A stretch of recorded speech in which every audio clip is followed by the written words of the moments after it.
கவி சக்கரவர்த்தி கண்ணதாசனை பற்றி சொல்லிக்கொண்டே போகலாம். அவரால் யாருக்கும் எங்கும் எந்தவிதமான ப்ராப்ளமும் வந்ததே இல்லை. குழந்தையும் தெய்வமும் என்று ஒரு படம். அந்த படத்திற்கு வாலிதான் பாடல்களை எழுதினார். கண்ணதாசன் ஒரு பாடல் கூட அந்த படத்திற்கு எழுதவில்லை. ஆனால் ஏவிஎம் ஐயா கண்ணதாசனுக்கு அந்த படத்தை போட்டு காமிங்க என்று சொல்கிறார்.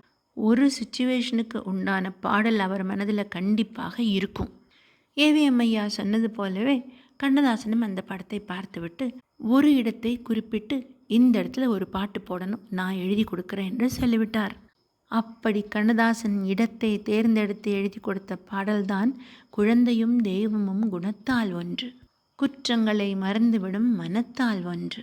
சாதாரணமாகவே கவியரசர் கண்ணதாசனுடைய பாடல் வரிகள் எல்லாமே உண்மையில் நிகழ்ந்த சம்பவங்களை அடிப்படையாக வைத்துத்தான் அவர் தன்னுடைய வரிகளை செதுக்கி செதுக்கி வடித்து தந்திருப்பார் நமக்காக.